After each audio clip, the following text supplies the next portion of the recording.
Hi guys, Drones Tips here. This is my 6th video on my brand new YouTube channel. Okay, so today we're going to be looking at the Phantom 4 Pro. This is going to be a comprehensive review. I don't know if you can see on the board, but it says Phantom 4 Pro Comprehensive Review. Okay, so let's first have a look at the actual drone.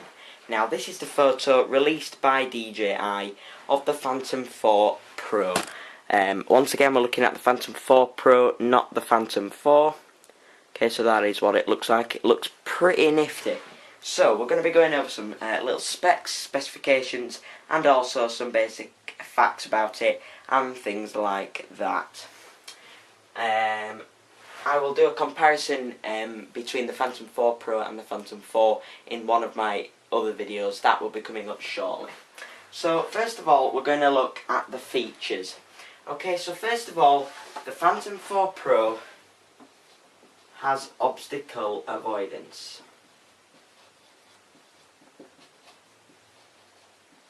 Okay, so the Phantom 4 Pro has obstacle avoidance. The Phantom 4 also has obstacle avoidance. However, the Phantom 3 Pro and lower do not have obstacle avoidance. Okay, so it only goes up from the Phantom 4 upwards. The Mavic Pro has obstacle avoidance as well. Okay, so the Phantom 4, I'm reading this as well because I've made a little list. I can't remember it off by heart. It says the Phantom 4 Pro comes with obstacle sensors that enable it to detect and react in the environment. Okay, so if your drone is here and it is flying towards a tree, it will stop about there and then come back. Okay, so if I was to fly a drone into the whiteboard, it would go there and stop, as I have already mentioned in the Mavic Pro one as well, and the Phantom 3 Pro one.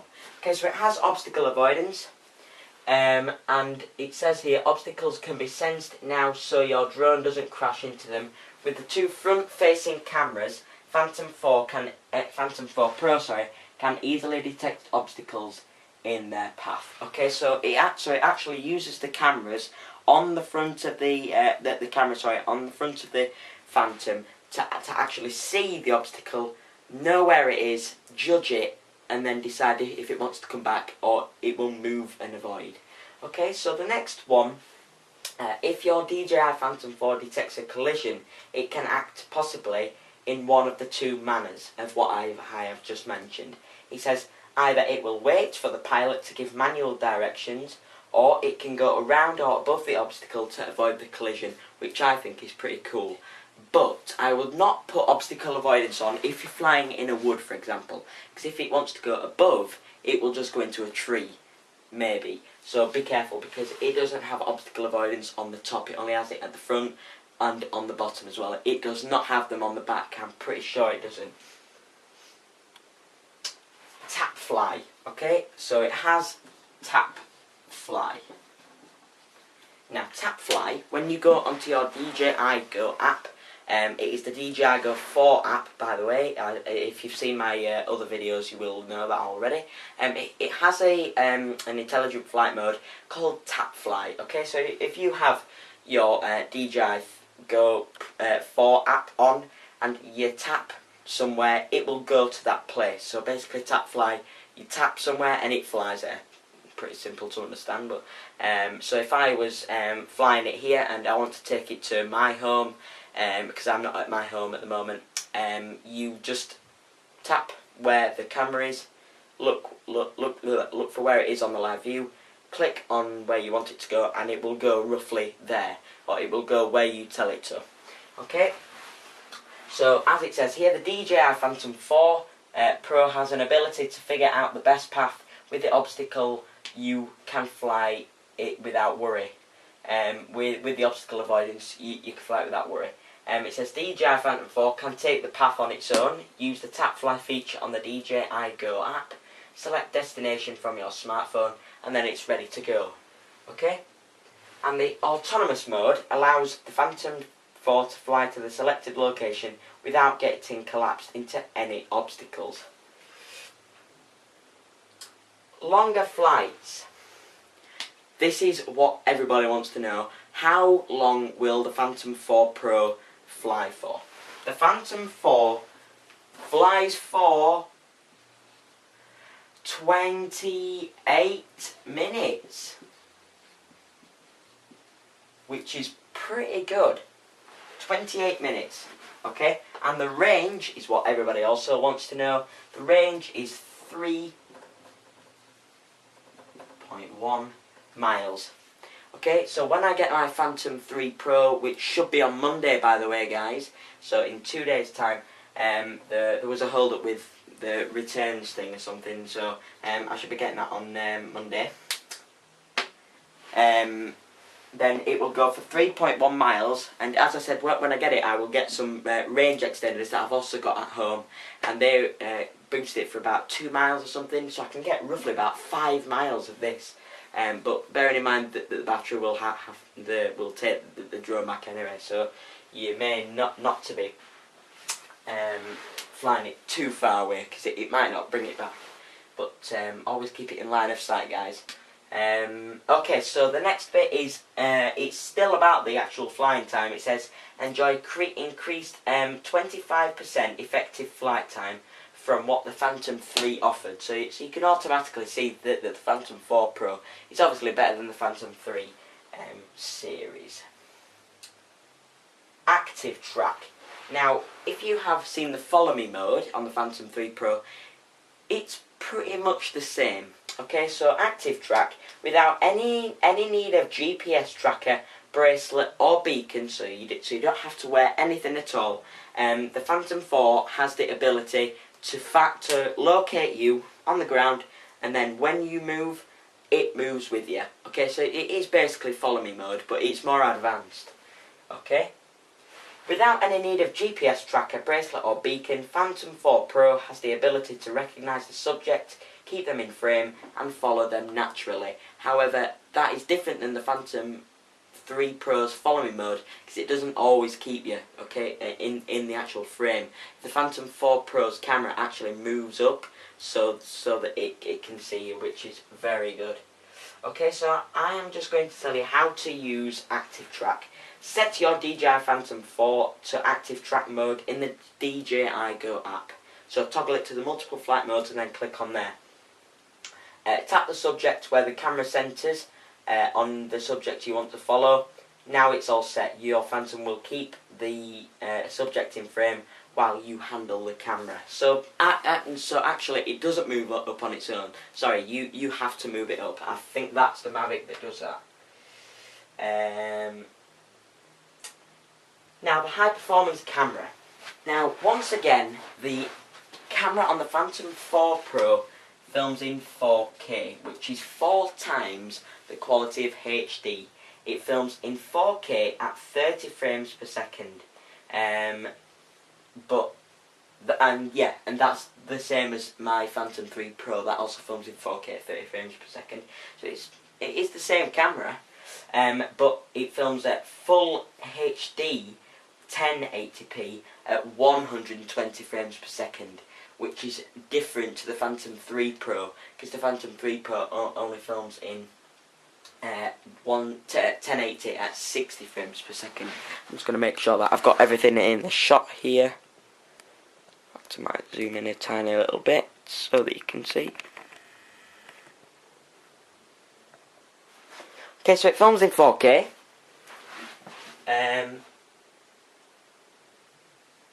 And it also films in full HD 1080 at 120 frames per second for slow motion as well. Okay, so the Phantom 4 can fly incredibly fast at 45 miles per hour and can capture images that were once thought to be impossible. Okay, so when you're going really fast, the camera will keep up and it will just it will record exactly what it's doing. Okay, so I'm flying at 45 miles per hour, record absolutely clean, smooth footage, and that's what I love about DJI drones. They're incredible. Let's have a look at the next bit. Okay, so this is basically the specification part of it.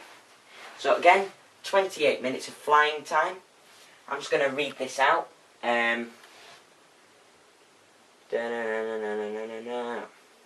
Maximum image size is 4000 times 3000.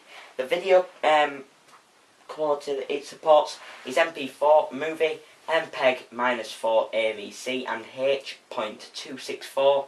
And the supported SD cards are microSD, and the maximum capacity is 64 gigabytes. The voltage is 17.4, and the rated power is 100 watts. Okay, so the obstacle sensing system on the Phantom 3 has none. However, it does on the Phantom 4, so that is another main thing. I've forgot to put that down on here actually. And it also has front-facing cameras, sensors on the front on the Phantom 4 Pro as well, as I've already mentioned, which helps its obstacle avoidance. Okay, so this has been a very, very quick little recap on the Phantom 4 Pro. If you want a more detailed explanation, look out, because I will be doing a comparison between the Phantom 4 Pro and the Phantom 4 as well. Okay, so guys, let's have a look at the last bit. Let's have a look at the actual pricing of this drone. So the Phantom 4 Pro stands at, online, just typing in on Google, Phantom 4 Pro.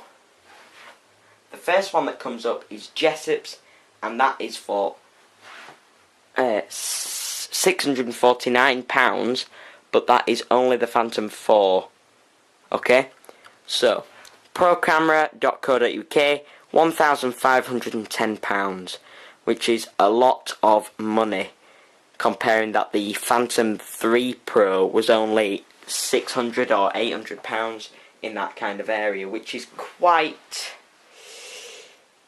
a bit of a step.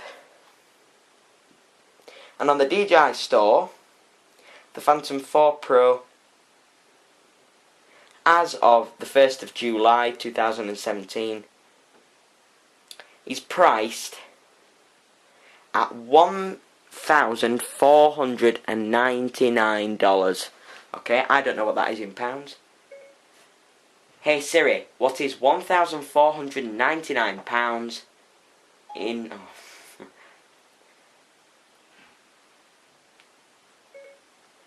Hey Siri, what is $1,499 in pounds?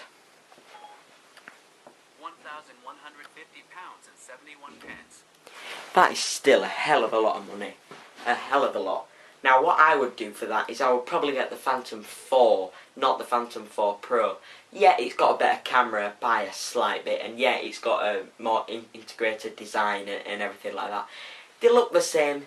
They have the same camera quality, and if you're uploading stuff to YouTube, you don't need a Phantom 4 Pro. Just stick to a Phantom 3 Pro, really. But if you do want obstacle avoidance, get a Phantom 4 or a Mavic that starts at about £749, if you're lucky, on like eBay and stuff like that. Okay, so this has been, just as you can see, a very, very quick comprehensive review of the DJI Phantom 4 Pro. Now, I've just given you my opinion. Obviously, you can get exactly what you want. You can get a Phantom 4 Pro if you want. If you're wanting some professional photography and stuff like that, yeah, go for it. You go for that. That will be great for you. Obviously, there are more drones out there, the Parrot Bebop 2 and all of them. There's loads. But you don't have to be a DJI drone. But again, that has just been a very quick, comprehensive review. Now, I don't know if you guys watching now have seen the new Instagram page. I actually managed to get a Drones Tips name for my Instagram account, which I was quite happy about. So wait for that to focus. Drones Tips. Okay, so that is mine, with the videos and everything on there. You can email me, and there is the link for my YouTube account. Please follow that if you want. It is Drones Tips once again. And also, just subscribe to the channel if you like what you see. And also, if you like what you see, leave a like. I've also now got 13 subscribers. Guys, I absolutely love you. Keep on subscribing. I love people that watch these, like them. I have had so much comments from people, just randomers emailing me, saying, wow, that is a great video, keep on uploading. Thank you, keep on watching and fly safely. Thank you guys. Bye.